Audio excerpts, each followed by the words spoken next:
Hello everyone, welcome back to online class. Today we are going to discuss about functions of Reserve Bank of India. So last concept में हमने पहले ये meaning देखा, what is mean by central bank and the major functions of central bank. तो उसके बाद हमने कि जो सेंट्रल बैंक है वो क्वालिटेटिव मेजर्स के थ्रू एंड क्वांटिटेटिव मेजर्स के थ्रू क्रेडिट को कैसे कंट्रोल करते हैं उसके बारे में डिस्कस किया. और लास्ट में फिर हमने कि जो इंडिया का रिजर्व बैंक है, ठीक है, वो कब इम्प्लीमेंट हुआ था एंड उस रिजर्व बैंक के वर्किंग सिस्टम को कैसे रेगुलेट किया जाता है, कौन कंट्रोल करता है. लाइक जैसे central board of directors, and central board of directors में 21 मेंबर्स इंक्लूड होती हैं जो पूरे रिजर्व बैंक का क्या है जो वर्किंग सिस्टम है उसके को कंप्लीटली कंट्रोल करते हैं, उसको रेगुलेट करते हैं. एंड जो रिजर्व बैंक ऑफ इंडिया में जो मेन हाईएस्ट पोस्ट पे कौन होते हैं, गवर्नर, ठीक है, गवर्नर होता है. तो आज का जो हमारा कंसेप्ट है वो है कि जो इंडिया का सेंट्रल बैंक है रिजर्व बैंक ऑफ इंडिया, उसके मेजर फंक्शंस कौन कौन से हैं. तो today our topic is functions of Reserve Bank of India. Reserve Bank of India. Reserve Bank of India के मेजर फंक्शन कौन कौन से हैं.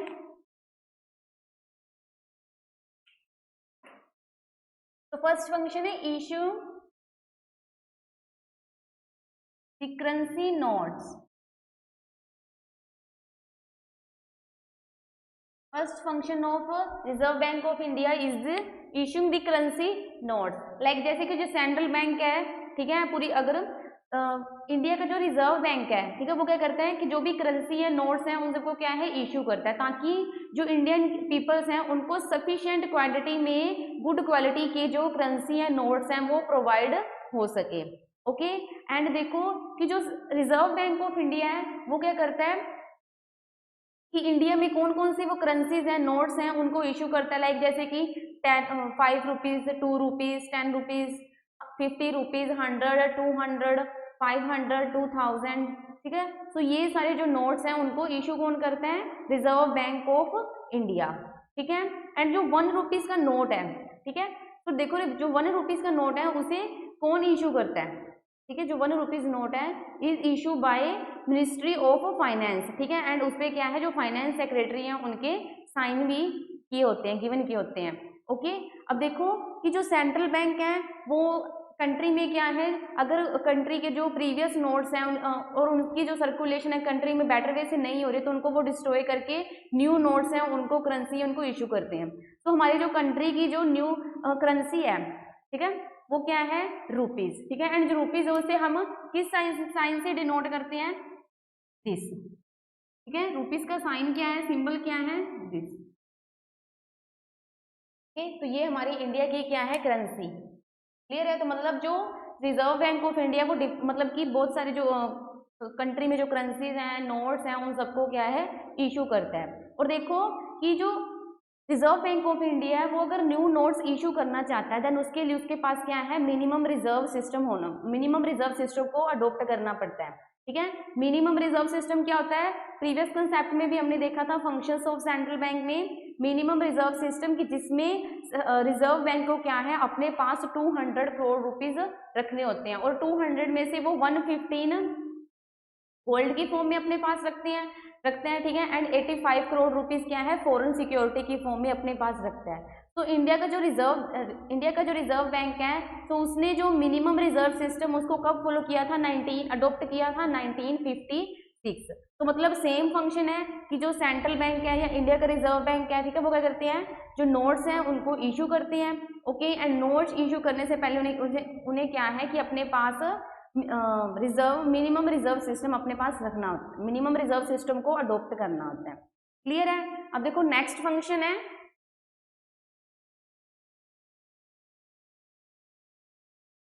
Monetary authorities.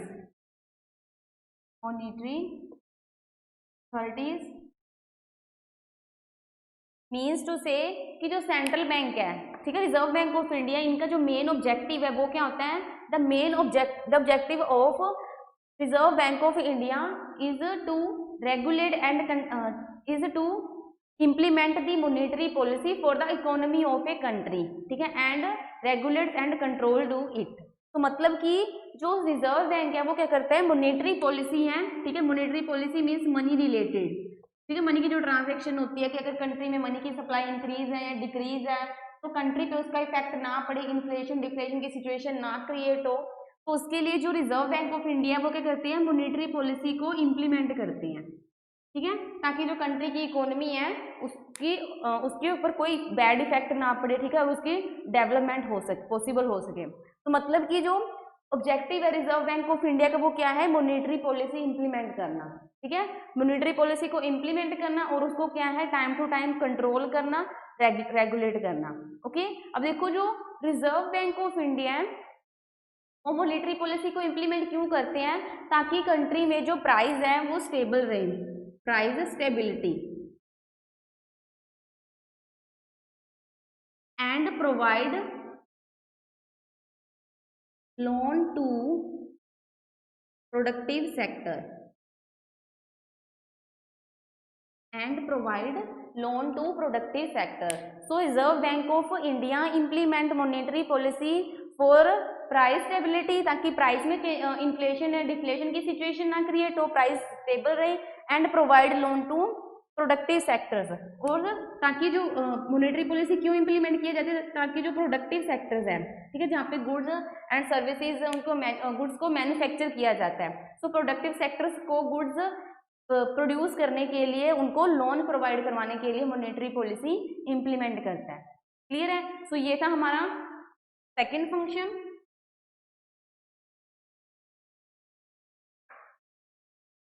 Third function, regulator of financial sector, financial sector. देखो जो कमर्शियल रिजर्व बैंक है वो क्या करते हैं कि जो कमर्शियल बैंक हैं इंडिया के कमर्शियल बैंक हैं उन सबके ऊपर कंट्रोल रखता है, मॉनेटरी सिस्टम को कंट्रोल करता है, ठीक है, and time to time commercial banks के लिए डायरेक्शंस वगैरह इम्प्लीमेंट करता है, ठीक है, ताकि बैंकिंग सिस्टम डेवलप हो सके। तो देखो कि जो रिजर्व बैंक ऑफ इंडिया वो क्या करता है, फाइनेंशियल सेक्टर को रेगुलेट करता है, ठीक है, क्यों करता है, इसके पीछे ऑब्जेक्टिव क्या होता है, ताकि जो कस्टमर्स हैं, ठीक है, डिपॉजिटर्स जो मनी अपनी बैंक में डिपॉजिट करवाते हैं, ठीक है, उनकी जो इंटरेस्ट है उसको प्रोटेक्ट किया जा सके, एंड जो कस्टमर का बैंकिंग सिस्टम पे जो उनका विश्वास है, ठीक है, वो बना रहे, ठीक है, मतलब कि जो कस्टमर्स की बैंकिंग पे रिलायबिलिटी है वो बनी रही। सो इसीलिए जो सेंट्रल बैंक है वो फाइनेंशियल से कमर्शियल बैंक है उनके ऊपर पूरा कंट्रोल रखते हैं, उनको टाइम टू टाइम उनके लिए डायरेक्शंस हैं उन्हें इम्प्लीमेंट करते हैं, ठीक है, ताकि जो डिपॉजिटर्स हैं, डिपॉजिट जो अपनी मनी डिपॉजिट करवाते हैं उनके इंटरेस्ट को प्रोटेक्ट कर सके, एंड लोगों का बैंकिंग सिस्टम पे जो विश्वास है वो बना रहे। तो ये सब कुछ रिजर्व बैंक क्यों कर रहा था, क्योंकि जो रिजर्व बैंक है वो क्या है, बैंकिंग सिस्टम को कंट्री में मोस्टली ज़्यादा से ज़्यादा डेवलप करना चाहते हैं। ओके, नेक्स्ट है foreign exchange management, foreign exchange management. यहाँ पे हम देखो जो इंडिया का रिजर्व बैंक है वो कौन कौन से फंक्शंस करता है उनके बारे में डिस्कस कर रहे हैं। And the fourth function is foreign exchange management.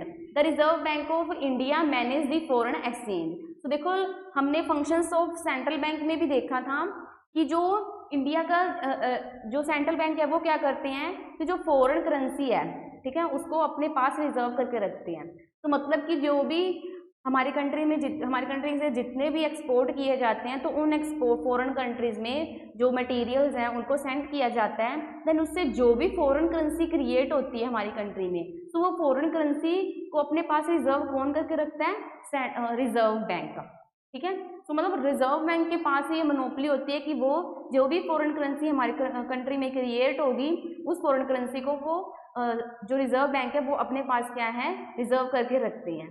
तो मतलब कि अगर हम बाहर से क्यों रिजर्व करके रखते हैं, ताकि अगर कभी भी हमारी कंट्री में इकोनॉमिक क्राइसिस क्रिएट होते हैं या फिर हमें प्रोडक्शन के लिए मशीनरी चाहिए होती है, तो जब भी बाहर से गवर्नमेंट मशीन वगैरह परचेज करते हैं, देन इंपोर्ट वगैरह करते हैं गुड्स का, तो उनको क्या है जो बदले में पेमेंट दी जाएगी, वो भी क्या है, फॉरेन करेंसी की फॉर्म में दी जाएगी। सो इसीलिए जब भी हम गवर्नमेंट बाहर से अगर कुछ भी कंट्री से बाहर से हम इंपोर्ट करते हैं, तो उसके लिए जो फॉरेन करेंसी है वो कौन प्रोवाइड करवाता है, जो पेमेंट कौन करता है, रिजर्व बैंक ऑफ इंडिया। तो इसीलिए रिजर्व बैंक के पास जो फॉरेन करेंसी है वो क्या है, रिजर्व की होती है, ठीक है। और जो रिजर्व बैंक है वो यही ट्राई करता है कि हमारी कंट्री में जो फॉरेन एक्सचेंज है, ठीक है, वो मैक्सिमम, मतलब फॉरेन करेंसी है वो मैक्सिमम रिजर्व हो सके।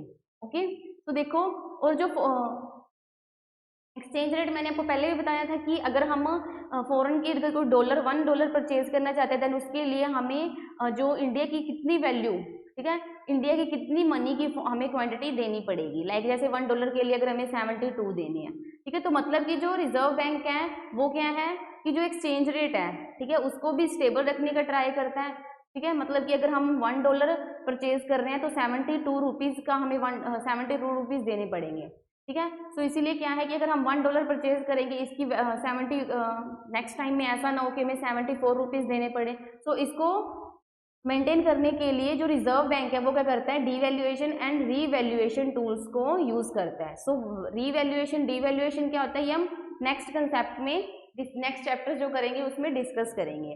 क्लियर है, फॉरेन एक्सचेंज को कैसे मैनेज करता है, जो भी एक्सपोर्ट करते हैं वहां से जो करेंसी आती है उनको रिजर्व करता है, फिर हम इंपोर्ट करते हैं बाहर से, सो जो पेमेंट फॉरेन करेंसी की फॉर्म में करनी होती है, देन वो कौन करता है, Reserve Bank of India.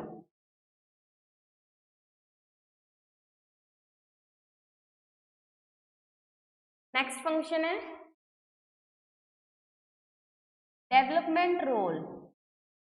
Development role, देखो जो Reserve Bank of India play development role in the economy of a country. So मतलब जो रिजर्व बैंक है वो बैंकिंग सिस्टम को डेवलप करना चाहता है, ठीक है। रिजर्व बैंक ऑफ इंडिया का मेन ऑब्जेक्टिव्स क्या होते हैं, प्राइस को स्टेबल रखना, इकोनॉमिक ग्रोथ स्टेबल करना, फुल एम्प्लॉयमेंट की सिचुएशन क्रिएट करना। तो इसकी तरफ अब देखो, जो रिजर्व बैंक है वो प्राइस को स्टेबल करने के लिए पॉलिसीज इंप्लीमेंट करती हैं, क्रेडिट कंट्रोल के लिए पॉलिसी इंप्लीमेंट करते हैं। तो इससे क्या है कि वो कंट्री की जो इकोनॉमी है उसको क्या है, स्टेबल रखना चाहते हैं, उसकी ग्रोथ स्टेबल करना चाहते हैं। तो एक तरफ से क्या है कि जो रिजर्व बैंक ऑफ इंडिया है वो कंट्री की डेवलपमेंट में क्या है, एक क्रूशियल, एक इंपॉर्टेंट रोल प्ले करती हैं। गवर्नमेंट जो भी इकोनॉमिक पॉलिसीज इंप्लीमेंट करती है पॉवर्टी रिमूव करने के लिए, अनएम्प्लॉयमेंट के लिए, ठीक है, एक्सेट्रा एक्सेट्रा, देन उसके लिए जो भी इकोनॉमिक पॉलिसी इंप्लीमेंट की जाती है, सो उन इकोनॉमिक पॉलिसी को इंप्लीमेंट करने के लिए गवर्नमेंट्स को एडवाइस देते हैं, ठीक है। तो इसीलिए मतलब कि जो रिजर्व बैंक ऑफ इंडिया है वो क्या है, कंट्री की डेवलपमेंट में अपना इंपॉर्टेंट रोल प्ले करता है, ठीक है। इकोनॉमिक पॉलिसीज इंप्लीमेंट करनी है, देन उसमें भी गवर्नमेंट की वो हेल्प करता है। तो इसलिए हम जो नेक्स्ट पॉइंट है वो फंक्शन है वो हमारा क्या हो जाएगा, adviser to the government. Adviser to the government.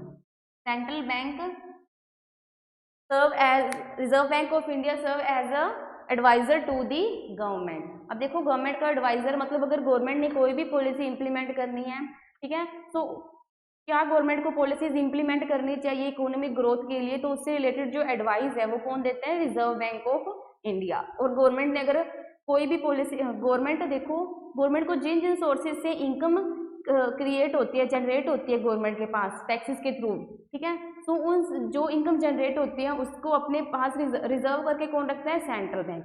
और गवर्नमेंट को अगर कभी भी बाहर अगर पेमेंट करनी होती है फॉरेन कंट्रीज में, या फिर कुछ भी पॉलिसीज इंप्लीमेंट करनी होती है, देन उसके लिए गवर्नमेंट को जो मनी है वो कौन प्रोवाइड करवाता है, रिजर्व बैंक ऑफ इंडिया। तो जो रिजर्व बैंक ऑफ इंडिया वो क्या है, गवर्नमेंट के लिए एज ए एडवाइजर एजेंट के रूप में काम करते हैं, ठीक है।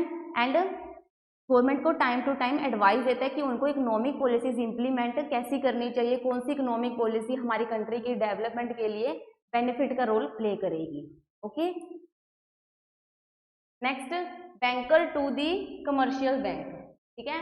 अब देखो ये नेक्स्ट पॉइंट हम बना सकते हैं कि जो रिजर्व बैंक ऑफ इंडिया वो सभी कमर्शियल बैंक्स को टाइम टू टाइम उस पर कंट्रोल करता है, ठीक है, रेगुलेट करके रखता है। और कमर्शियल बैंक्स की कमर्शियल बैंक अगर कस्टमर्स की कमर्शियल बैंक से रिलेटेड कोई भी ग्रीवेंसेज शिकायत कंप्लेंट होती है देन वो कंप्लेंट वो डायरेक्टली सेंट्रल बैंक के पास कर सकते हैं, रिजर्व बैंक के पास। और जो रिजर्व बैंक है वो सेंट्रल बैंक के रिजर्व बैंक कमर्शियल बैंक के लिए टाइम टू टाइम फिर डायरेक्शंस इंप्लीमेंट करता है जो कि कमर्शियल बैंक्स को फॉलो करनी होती है। और साथ में जो रिजर्व बैंक ऑफ इंडिया है वो जितने भी डिफरेंट कमर्शियल बैंक हैं, ठीक है, उन सभी कमर्शियल बैंक्स के अगर एक दूसरे के साथ जो भी डिस्प्यूट्स हैं, ठीक है, उन सबको भी सोल्व करता है। सो इसीलिए Reserve Bank of India is the banker of commercial banks. Next है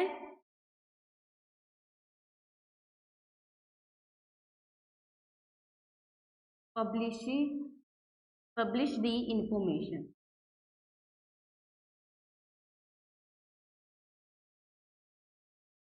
central bank Reserve Bank of India publish the information in magazines bulletins. So मतलब कि जो रिजर्व बैंक ऑफ इंडिया है वो क्या है, monthly, annually, quarterly, half yearly जो news information हैं, ठीक है, कंट्री की इकोनॉमी से रिलेटेड, लाइक जैसे कि क्रेडिट से रिलेटेड इन्फॉर्मेशन है, ठीक है, मॉनेटरी सिस्टम से रिलेटेड इन्फॉर्मेशन है, इकोनॉमी के कंडीशन से, इन्फ्लेशन है, डिफ्लेशन है कंट्री में, तो उस इन्फॉर्मेशन को भी वो क्या है एनुअली, ठीक है, time to time, half yearly, quarterly bulletins में पब्लिश करते हैं, ठीक है, मैगजीन्स में पब्लिश करवाता ताकि लोगों को भी कंट्री की जो इकोनॉमिक कंडीशन है उसके बारे में अवेयर हो सके पब्लिक भी। ओके, तो कंट्री की इकोनॉमिक कंडीशन जैसी भी होती है उसकी टाइम टू टाइम इंफॉर्मेशन वो क्या है पब्लिश करवाते हैं रिजर्व बैंक ऑफ इंडिया। तो ये थे हमारे functions of Reserve Bank of India. अब हम नेक्स्ट कंसेप्ट है monetary policy of Reserve Bank of India.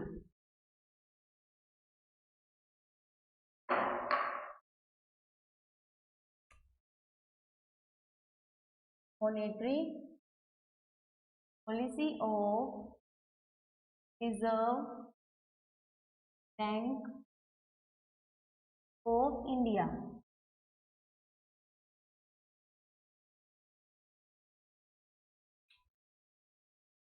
Next concept monetary policy of Reserve Bank of India. तो firstly what is mean by monetary policy? Monetary policy refers to control and regulation of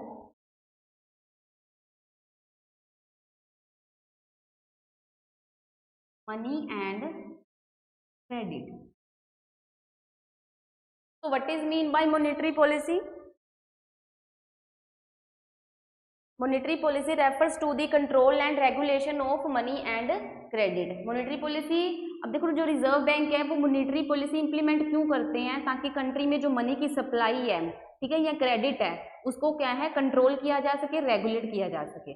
okay, सो अब हम जो monetary policy हमारी country में अगर money की supply increase हो रही है या डिक्रीज हो रही है, क्रेडिट इंक्रीज हो रहा है, डिक्रीज हो रहा है, तो उसका सीधा इफेक्ट, डायरेक्ट इफेक्ट किस पे पड़ता है, कंट्री की इकोनॉमी पे, इकोनॉमिक ग्रोथ पे डायरेक्ट इफेक्ट पड़ता है। बिकॉज इससे कंट्री में जो इन्फ्लेशन है, डिफ्लेशन की सिचुएशन क्रिएट होती है, ठीक है, इन्फ्लेशन और डिफ्लेशन की सिचुएशन से क्या है कंट्री की इकोनॉमिक ग्रोथ डिक्लाइन हो जाती है।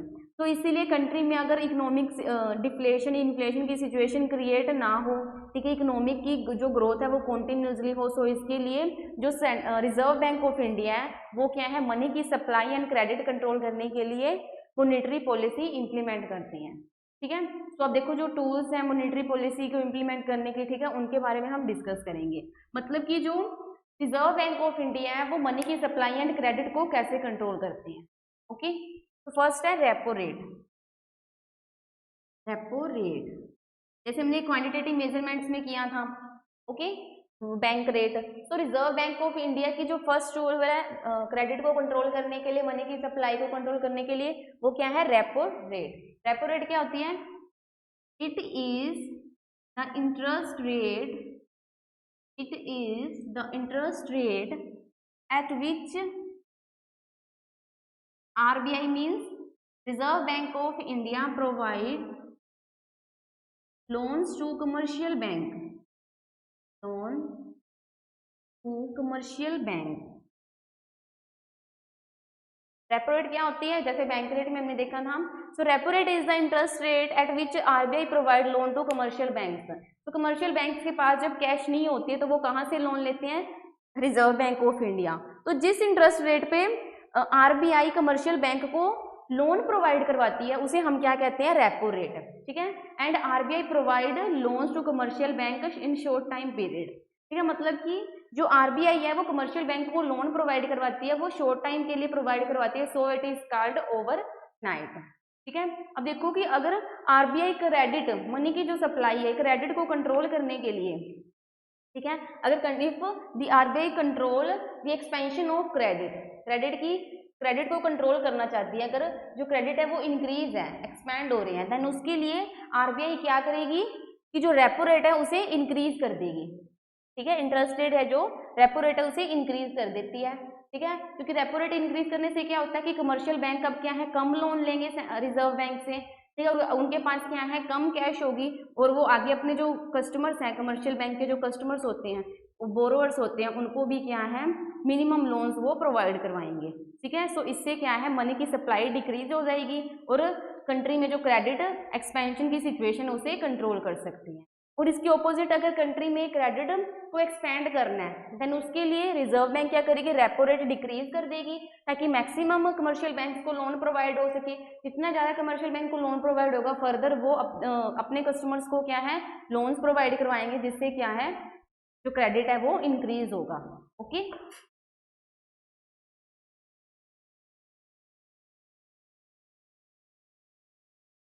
नेक्स्ट है reverse repo rate. Reverse repo rate,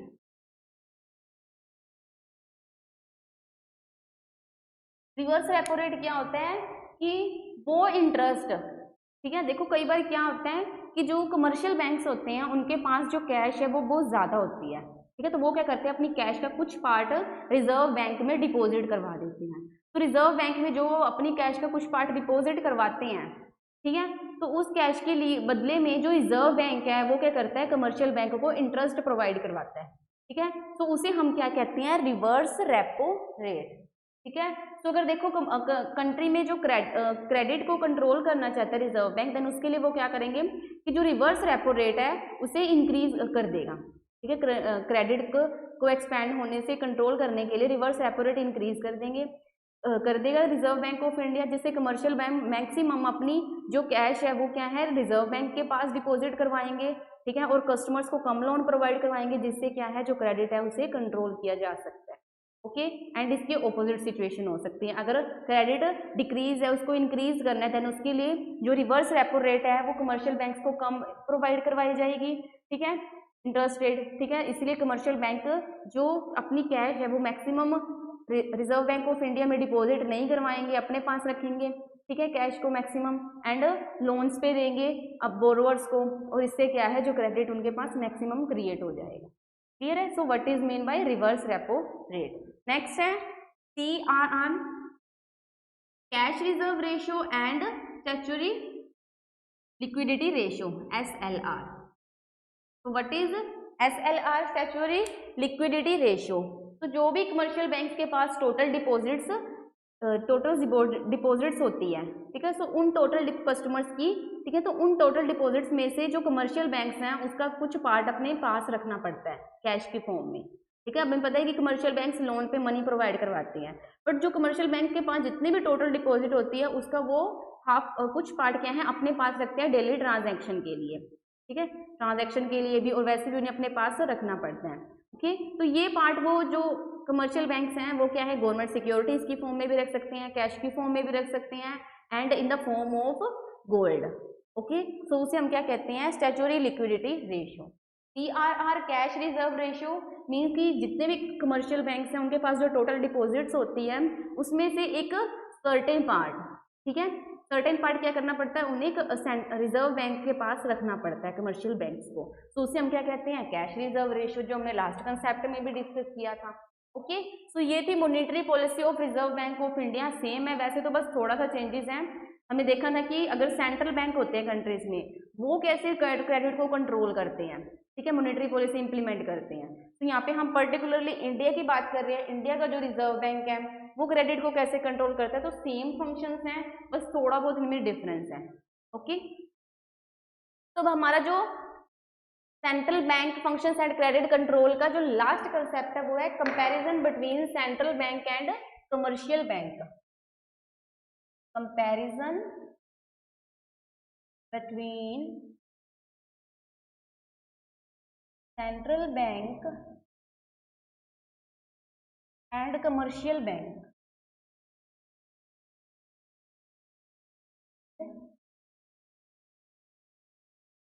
commercial bank,